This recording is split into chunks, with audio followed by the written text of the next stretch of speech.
तो आप सभी को नमस्ते प्रणाम। मैं आपका अपना ठाकुर प्रखर सिंह और रात के 10 बज चुके हैं और कहानी का जो सिलसिला है वो दस्तूर जारी है। आज की कहानी की बात करूं तो ये कहानी एक नज़ीर है। नज़ीर इसलिए कि हर देश को एक चीज़ में कम से कम बिल्कुल कैपेबल होना चाहिए और वो चीज़ डिफेंस है। अगर आपके पास सोना है तो सोने को रखने के लिए एक महंगी अलमारी होनी चाहिए। अगर आपके पास प्रॉपर्टी है तो प्रॉपर्टी को हिफाजत के लिए बढ़िया बाउंड्री होनी चाहिए। ज़मीन है तो ज़मीन के आसपास तारों की घेराबानी होनी चाहिए। और जिसने भी ऐसा नहीं किया उसकी ज़मीन, उसकी फसल और उसकी जो प्रॉपर्टी है अक्सर ख़राब होती है। और इस चीज़ को देखना हो तो आप वेनेजुएला में देख सकते हैं। वेनेजुएला में जो कुछ हुआ उसको मैं आपको डिटेल में बताऊंगा, लेकिन क्यों हुआ और इससे हमें क्यों सीखने और समझने की ज़रूरत है। जब तक आप इसको नहीं जानेंगे तब तक शायद इस पूरी कहानी को समझने का पूरा मतलब नहीं है। तो क्या है पूरी कहानी, अब आपको सिलसिलेवार तरीके से बताता हूँ और प्रयास करूँगा कि हर एक चीज़ को आपके सामने डिटेल में रखा जाए। और एक मेरा दूसरा चैनल है प्रखर राजपूत, जिस पे मैं मिडिल ईस्ट और ये जो वार होता है उसकी पूरी खबरें एनिमेशन के साथ बताता हूँ। तो अगर आप चाहें तो उस खबर को आप देख सकते हैं वहाँ पे जाके। और उसका फ़ायदा ये है कि उस चैनल को बनाने पे और उस पर वीडियो बना के काम करने पे एडवांटेज ये है कि जो भी जियो पॉलिटिक्स होती है, जो भी पूरी दुनिया की लड़ाई होती है, उसके बारे में ठीक ठाक जानकारी होती है। तो मैं भी सीख रहा हूँ, आप भी चाहें तो मेरे माध्यम से सीख सकते हैं। प्रखर राजपूत नाम है, सर्च करके देख सकते हैं। अब आज की कहानी की बात करते हैं। बात 2007-8 की है। अमेरिका के आसपास एक देश है जिसका नाम है वेनेजुएला। ज़्यादातर लोग इसका नाम नहीं जानते और न जानने के पीछे वजह ये है कि भाई इतने देश हैं, कितनों का नाम आदमी याद रखे। जो मेन है आदमी उनका नाम जानता है, जिनका कोई काम नहीं उनका नाम आदमी नहीं जानता। 2007-8 में वेनेजुएला में एक नियम था। नियम बड़ा सिंपल सा था कि कोई भी आदमी 2 बार से ज़्यादा राष्ट्रपति नहीं बन सकता। लेकिन साल 2009 में इस नियम को हटा दिया गया कि अगर जनता किसी को पसंद कर रही है तो जब तक चाहे तब तक राष्ट्रपति बने, किसी को क्या दिक्कत। इसी के बाद साल 2013 में वहाँ पे चुनाव होता है। जब चुनाव होता है तो वहाँ पे एक शख्स चुनाव के लिए खड़ा होता है जिसका नाम था निकोलस मादुरो। निकोलस मादुरो जब चुनाव लड़ता है तो इत्तेफाक से चुनाव जीत जाता है। और जीतने के बाद अलग अलग देश हैं, हर देश में अलग अलग कहानियां हैं। जैसे हमारे यहाँ प्रधानमंत्री ज़्यादातर डिसीजन लेते हैं, बाकी उधर राष्ट्रपति लेते हैं। तो फिर निकोलस मादुरो ने एक डिसीजन लिया और इस डिसीजन को कहा जाता है साम्यवाद। साम्यवाद का मतलब ये है कि चाहे कोई आदमी कम पढ़ा लिखा हो, चाहे कोई आदमी ज़्यादा पढ़ा लिखा हो, चाहे कोई बढ़िया कमा रहा हो चाहे ना कमा रहा हो, सबको एक जैसी फैसिलिटी। मतलब अगर आप बात करें तो मेदांता हॉस्पिटल काफ़ी मशहूर है लखनऊ में। जिनके पास बहुत पैसा है वही दिखा सकते हैं, जिनके पास पैसा नहीं वो नहीं दिखा सकते। लेकिन सोचिए कि इस देश में एक ऐसा कानून आ जाए कि मेदांता हॉस्पिटल में चाहे अमीर हो चाहे गरीब हो वो जाके आराम से दिखा दे, तो सुनने में तो बड़ी अच्छी चीज़ है। लेकिन इस साम्यवाद का नुकसान ये है कि जब हर आदमी को एक ऐसी फैसिलिटी मिलेगी, हर आदमी को सारी चीज़ें फ्री मिल जाएंगी, सारी चीज़ें मुफ्तखोरी हो जाएंगी, तो जिसके अंदर कोई जोश, कोई जुनून, कुछ बड़ा करने की ताकत, कुछ बड़ा करने की इच्छा, अपनी लाइफ स्टाइल सुधारने की इच्छा, तो इच्छाएं मर जाती हैं। और ये साम्यवाद का सबसे गजब की एक तरह से कहें विडंबना है कि भाई मैं मेहनत करके पढ़ रहा हूँ फिर भी मुझे 10 नंबर, आप पढ़ ही नहीं रहे फिर भी आपको 10 नंबर, आप बहुत पढ़े लिखे हैं फिर भी आपको वही नौकरी मिली जो बिना पढ़े लिखे मुझे मिल जाएगी। तो जाहिर सी बात है आपको भी बुरा लगेगा और मुझे भी बुरा लगेगा। सेम कहानी वेनेजुएला की है। वहाँ पे साम्यवाद इतना है कि सारी चीज़ें जो सरकारी हैं उसको फ्री में बांटी जा रही हैं। और ये चीज़ें आपको क्यों बता रहा हूँ अभी आप डिटेल में समझेंगे। सारी चीज़ें यानी प्राइवेट सेक्टर वहाँ है नहीं, प्राइवेट सेक्टर में वहाँ कोई ग्रो कर सकता है नहीं। और इस वजह से वेनेजुएला इस समय काफ़ी गरीबी में है, काफ़ी कर्ज है। इतनी यहाँ की महंगाई है कि शायद अच्छे अच्छे लोग वहाँ चले जाएं तो बिक जाएं। इतनी तमाम चीज़ें होने के बावजूद बीच में पता चला कि पूरी दुनिया में जितने तेल के भंडार, जितने नॉन तेल के भंडार हैं, जिनको पहचान लिया गया, जिनका पता लगा लिया गया, उन तमाम ऑयल रिजर्व की बात करें तो जितना सऊदी, जितना ईरान, जितना रूस के पास, इन तीनों को अगर मिला दे तो उससे ज़्यादा तेल का भंडार वेनेजुएला के पास है। अब ये बात जब लोगों को पता चली, खासकर अमेरिकन कंपनी को, तो अमेरिकन कंपनी ने फिर सोचा कि चलो तेल निकालते हैं। जैसे वो सऊदी अरब में गए, वहाँ तेल निकालने का मौका मिला, तो सऊदी अरब भी पैसा कमाया और अमेरिका भी कमा रहा। ईरान के बारे में पता चला तो ईरान में उन्होंने बातचीत की, लेकिन ईरान में जो आयतुल्लाह खामनेई उन्होंने मना कर दिया, कहा कि नहीं, हमारा तेल हम बेचेंगे। तो फिर ईरान के ऊपर सेंक्शंस लगा दिए गए। और अमेरिका की कंपनी की ने जब सेंक्शंस लगाना शुरू किया तो आज ईरान की करेंसी का आप आलम जानिए कि $1 के मुकाबले ईरान की जो रियाल है वो 14.5 लाख है। और इसी को लेके ईरान में बहुत ज़बरदस्त तरीके से प्रदर्शन हो रहा, सत्ता पलट करने की कोशिश हो रही। इसके बारे में मैंने आपको डिटेल में बताया है। अब अमेरिकन कंपनी जब सोचती हैं कि चलो तेल निकाला जाए, वहाँ पे जाती हैं, लेकिन वहाँ पे दिक्कत ये थी कि मादुरो ने साफ तौर पे कहा कि मेरे यहाँ साम्यवाद है और यहाँ पे कैपिटलिज्म नहीं हो पाएगा, यानी कोई प्राइवेट कंपनी आए, तेल निकाले, पैसा कमाए, ऐसा नहीं होगा। तेल निकालो, आवाम को फ्री में बांटो, और बस यही। सुनने में तो बड़ा अच्छा लगा, लेकिन इधर गरीबी, गुर्बत, जनता भी थोड़ी सी परेशान। और इधर फिर धीरे धीरे जब वक्त गुजरता है और अमेरिका में चुनाव आते हैं साल 2020-22 में, जो भी चुनाव थे, एग्जैक्ट डेट तो याद नहीं है। इसी दौरान फिर तेल की कंपनियों की नज़र वेनेजुएला पे अच्छी खासी तरीके से थी। तब अमेरिकन कंपनियों ने सोचा कि कोई सनकी आदमी आए जो हमारे इशारे पे हर एक काम कर सके। इसके बाद इनकी नज़र में एक ही शख्स था जिसका नाम था डोनाल्ड ट्रंप। इन्होंने डोनाल्ड ट्रंप को भर भर के फंड दिए, भर भर के पैसे दिए। इतने पैसे खर्च किए इन तेल की कंपनियों ने कि डोनाल्ड ट्रंप पैसे के जोर पे चुनाव जीत गया। अब डोनाल्ड ट्रंप जब पैसे के दम पे चुनाव जीत गया तो जाहिर सी बात है जिसने जितवाया उसकी बात माननी पड़ेगी। तो फिर इन तेल की कंपनियों ने डोनाल्ड ट्रंप पे सिकजना कसना शुरू किया। सबसे पहले इन्होंने देखा कि कौन से देश ऐसे हैं जो बहुत बड़े कंज्यूमर हैं ऑयल के। तो पता चला कि भारत और चाइना। तो इन्होंने कहा कि फिर ये अमेरिका से तेल क्यों नहीं लेते। तो पता चला कि भारत और चाइना के ताल्लुकात रशिया से बड़े अच्छे हैं और सस्ते दामों पे मिल भी रहे हैं। ऐसे हाल में इन कंपनियों ने डोनाल्ड ट्रंप से कहा कि एक काम करो, इन पे सेंक्शंस लगाओ और टैरिफ लगाओ ताकि ये केवल हमसे तेल लें। अब डोनाल्ड ट्रंप ने फिर सेंक्शंस लगाए, टैरिफ लगाए और कहा कि चूंकि ये लोग रशिया से तेल लेते हैं और उसका फ़ायदा रशिया जंग के मैदान में उठाता है, यूक्रेन के लोगों को मारता है, इस वजह से इनसे सेंक्शंस और टैरिफ की उम्मीद की जाती है। फिर लगा दिया। चाइना इससे निकल पाया, भारत निकल नहीं पा रहा। इसी दौरान अब सबसे बड़ा जो तेल का भंडार था उसका क्या करें। तो उसके ऊपर भी फिर ट्रंप को घुमाया गया और कहा कि नज़र रखो क्या किया जा सकता है। इसके बाद डोनाल्ड ट्रंप ने पूरा खेल शुरू किया। अगस्त महीने की बात है।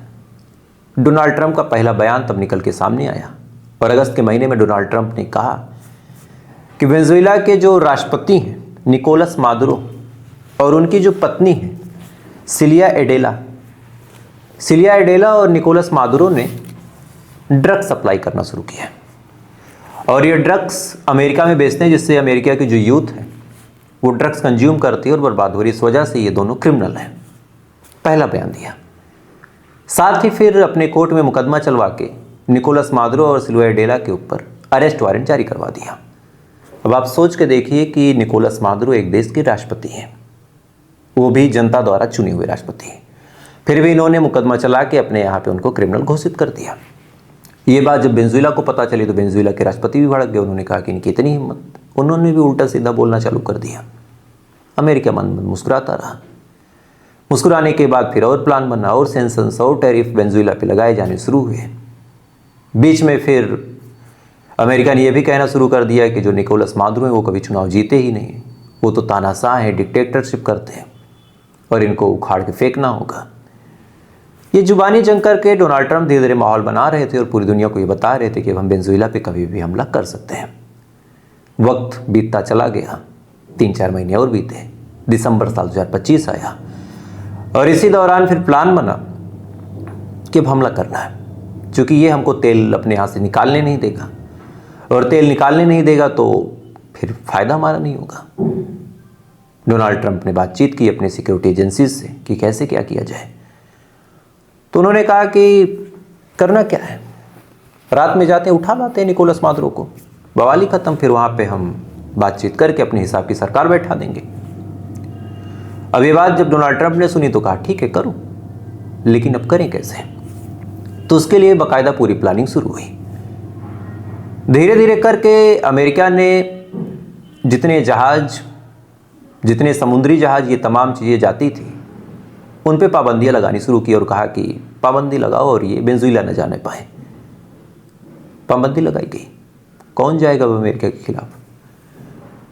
इसके बाद इन्होंने फिर और तैयारियां शुरू की, अपने युद्धपोत वेनेजुएला के समुद्र के आसपास तैनात करने शुरू किए, दिखाने के लिए कि तो हम तो बस डरा रहे हैं, धमका रहे हैं, हम कुछ करेंगे नहीं। धीरे धीरे लोगों के लिए भी चीज़ें नॉर्मल हो गई। फिर कभी कभी ऐसा भी देखने को मिला कि अमेरिका के जो एयरफोर्स के फाइटर प्लेन हैं वो वेनेजुएला के आसपास मंडराते हुए नजर आए और कायदे से अमेरिका इन सब चीज़ों में तौल रहा था कि कौन सा देश क्या रिएक्शन देगा। सब खामोश थे। इसके बाद पूरी प्लानिंग बनी कि 25 दिसंबर के बाद कभी भी छुट्टी के दिन, जिस दिन संडे पड़े और संडे के दिन कायदे से छुट्टी होगी तो ज़्यादातर लोग घर पे होंगे, तो ऐसे हाल में काम हो जाएगा। प्लान बना लेकिन मौसम ने साथ दिया नहीं। फिर ये हुआ कि अगली छुट्टी देखते हैं। फिर अगली छुट्टी आई अभी जो कल बीती, परसों रात। यहाँ के टाइम की बात करें तो शाम के लगभग 12 बज रहे थे। वेनेजुएला के हिसाब से बताएं तो मतलब दोपहर के 12 यहाँ बज रहे थे, और वेनेजुएला के हिसाब से देखें तो रात के 2-2:30। अमेरिका से एक एक करके फाइटर जेट, युद्धपोत सब तैयार होते हैं। सबका ट्रांसपॉन्डर ऑफ किया जाता है ताकि ATC यानी जो एयर ट्रैफिक कंट्रोल है वहाँ पे वो कभी पकड़ में आए ना। उसके बाद ये जहाज उड़ते हैं। उड़ने के बाद वेनेजुएला में एक खास जगह है काराकस, जहाँ पे निकोलस मादुरो अपनी पत्नी के साथ सो रहे थे। वहीं पे आर्मी बेसिस हैं, हथियारों के डिपो हैं, एयरक्राफ्ट कैरियर खड़े होते हैं, तमाम और चीज़ें होती, फाइटर जेट होते हैं। अचानक से इनके फाइटर जेट वहाँ पे बम बरसाना चालू करते हैं और सबसे पहले हथियारों का जो जखीरा था उसको ख़त्म कर देते हैं। अचानक से इनकी नेवी ने भी हमला करना शुरू किया और जितने इनके लड़ाकू जहाज़ थे पानी वाले उनको भी ख़त्म किया। उसके बाद फिर उधर से भी गोली वोली चली, इनके एक हेलीकॉप्टर को गोली लगी, 6-7 लोग इनके घायल हुए सैनिक। उसके बाद इन्होंने भी पलट के वार किया और रिपोर्ट ये निकल के सामने आई कि 40 से ज़्यादा लोग मारे गए। वो लोकल सिविलियन भी थे, कुछ आर्मी के जवान भी थे। उसके बाद निकोलस मादुरो की छत पे अमेरिका का जो फाइटर जेट है उतरता है, एयर जो हेलीकॉप्टर था। उतरने के बाद धड़धड़ा के जो डेल्टा फोर्स है वो अंदर आती है। चूँकि राष्ट्रपति का घर है, साउंड प्रूफ होते तो बाहर क्या चल रहा था इनको पता भी नहीं था, क्योंकि 20-25 मिनट में ही सारी चीज़ें हुई है। उतरने के बाद धड़धड़ा के इनके कमरे के अंदर दरवाज़ा खोला तो देखा निकोलस मादुरो और उनकी पत्नी जो सिलिया एडेला है वो सो रही हैं। फ़ौरन उनको गिरफ्तार करने की कोशिश शुरू हुई, पकड़ने की। दोनों बेचारे भाग के अपने सेफ हाउस में, बंकर में भागने की कोशिश करने लगे, लेकिन तब तक पकड़ लिया गया। पकड़ने के बाद कनपट्टी पे बंदूक लगा के उनको वहाँ से उठाया गया। उठाने के बाद हेलीकॉप्टर में ढकेला गया। उसके बाद हेलीकॉप्टर से फिर उनको नेवी के हवाले किया गया। नेवी ला के अलग अलग देशों के अगल बगल से उनको अमेरिका लाती है। अमेरिका फिर उनको वहाँ से निकालता है और निकालने के बाद डिटेंशन सेंटर में डाल देता है और आज उनको कोर्ट के सामने पेश किया गया। यानी अमेरिका ने एक झटके में एक देश के राष्ट्रपति को उठाया और उठाने के बाद उसको पकड़ लिया। लेकिन बड़ा सवाल यह है कि क्या ये इतना आसान था? तो इसका जवाब ये है कि अपोजिशन के जो लीडर थे उनसे बातचीत हुई थी अमेरिका की, और उन्होंने कहा था कि अगर आप हमको आने देंगे तो आने के बाद हम आपको कुर्सी पे बैठा देंगे और आप हमें तेल निकालने देना। अपोजिशन के अंदर कुर्सी की इतनी भूख थी कि उन्होंने कहा ठीक है। इसी बीच चीन के कुछ ऑफिसर्स पहुंचे थे। उनसे जब बातचीत हुई तो चीन के ऑफिसर्स ने भी उस दौरान मीटिंग में कहा था कि हम वेनेजुएला के साथ खड़े हैं, और इसी जोश में मादुरो ने अपनी लोकेशन भी बता दी थी, और इस वजह से मादुरो को गिरफ्तार भी करने में आसानी हुई। बहरहाल जो वेनेजुएला के डिफेंस मिनिस्टर उन्होंने कहा कि जंग खत्म नहीं हुई, हम लड़ेंगे। लेकिन फिर वही बात है कि आपका राष्ट्रपति ही गया तो बात खत्म। अब बड़ा सवाल ये आता है कि हुआ क्या और इससे होगा क्या? तो हुआ ये कि एक शक्तिशाली देश ने अपनी ताकत का इस्तेमाल करके दूसरे शक्तिशाली देश जो कि कम शक्तिशाली था उसको पकड़ लिया संसाधन की लालच में, और उसको पूरी दुनिया के सामने उठा के लेके चला गया, और पूरी दुनिया आज हाथों में चूड़ियां पहने बैठी है। और होगा क्या? इससे होगा ये कि पूरी दुनिया को एक मिसाल मिल गई कि ये जो यूनाइटेड नेशन या फिर अलग अलग जो सम्मेलन समारोह तमाम चीज़ें नौटंकियाँ बनी जिनमें हर देश लाखों करोड़ रुपए भेजता है कि हमारी भी हिफाजत होगी, ये सब बस कागजों में है। ना कोई यूनाइटेड नेशन है, ना कोई संगठन है, ना कुछ है। जिसके पास ताकत है वो जो चाहेगा वो कर देगा, यानी जिसकी लाठी उसी की भैंस। ये मिसाल आज पूरी दुनिया में चली गई। और इससे अब नुकसान ये होगा कि जितने भी शक्तिशाली देश हैं सबका अपने अड़ोस पड़ोस में झगड़ा है। जैसे चाइना का ताइवान से ज़्यादा है, और चाइना हमेशा से ही कहता है कि ताइवान हमारा है। तो ऐसे हाल में चाइना भी कभी ताइवान पे हमला करके वहाँ के राष्ट्रपति को उठा सकता है, प्रधानमंत्री को उठा सकता है। रशिया यूक्रेन पे हमला करके चाहे तो जेलेंस्की को उठा ले, चूंकि अब एक मिसाल तो मिल गई। इजराइल चाहे तो लेबनान और गजा को तो उसने कब्जा कर लिया, लेबनान पे भी कब्जा कर सकता है, सीरिया पे भी कर सकता है। भारत भी चाहे तो बांग्लादेश को अपने में मिला सकता है। चाइना चाहे तो नेपाल ले सकता है, भारत चाहे तो नेपाल ले सकता है। यानी अब ये कहानी है कि जिसके पास ताकत है वो चाहे जो करे, कोई बोलने वाला नहीं है। और इससे सीख ये मिली सबसे बड़ी कि वेनेजुएला के पास इतनी बड़ी ऑयल रिजर्व भंडार का कैपेबिलिटी थी, लेकिन इसके बावजूद भी वेनेजुएला ने अपनी सिक्योरिटी में कुछ किया नहीं था। वेनेजुएला के ऊपर खतरे मंडरा रहे थे। 3-4 महीने से ही अमेरिका पूरे घात लगाए बैठा था, बस चेक कर रहा था कि वेनेजुएला के साथ कौन आएगा।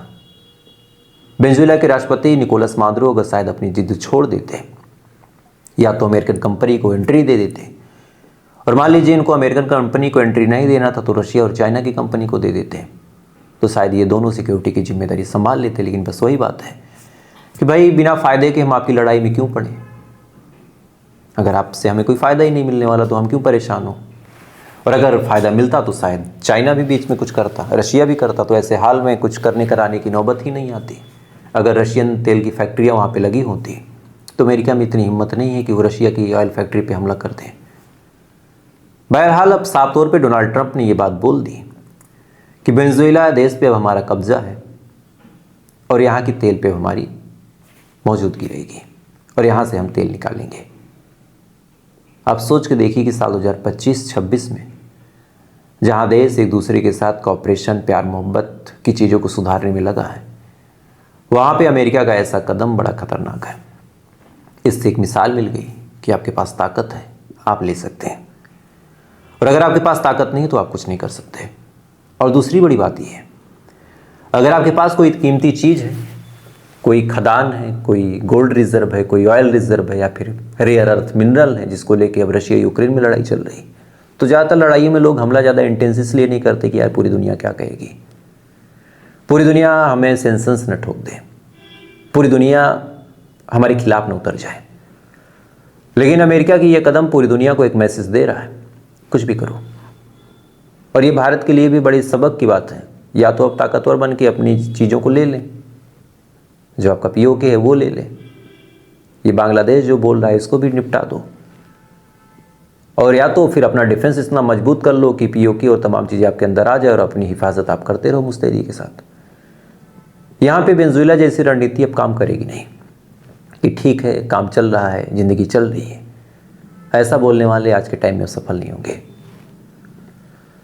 तो फिलहाल ये थी पूरी कहानी, और मुझे लगा कि इस कहानी के माध्यम से आपको इसके बारे में डिटेल में बताया जाए, क्योंकि कल शाम से इसको मैं फॉलो कर रहा था कि वेनेजुएला ने आखिर क्या किया, फिर क्या होगा। वहाँ के राष्ट्रपति को उठा लिया तो क्या हुआ, हालांकि वहाँ पे एक अंतरिम राष्ट्रपति को बैठा दिया गया जिनका नाम डेल्सी है, एक महिला है, लेकिन अब मादुरो गया तो देश का झंडा तो झुका ही। खैर, तो फिलहाल ये थी पूरी कहानी, और इस कहानी के बारे में आपकी क्या राय है कमेंट जरूर कीजिएगा। वीडियो अच्छा लगा हो तो लाइक सब्सक्राइब करके अपना प्यार दे सकते हैं। बाकी थोड़ी देर बाद आपसे फिर मुलाकात होगी ऐसी किसी कहानी के साथ। तब तक आप अच्छे रहें, खुश रहें, अपना ख्याल रखें, अपने देश का ख्याल रखें। जय हिंद, वंदे मातरम।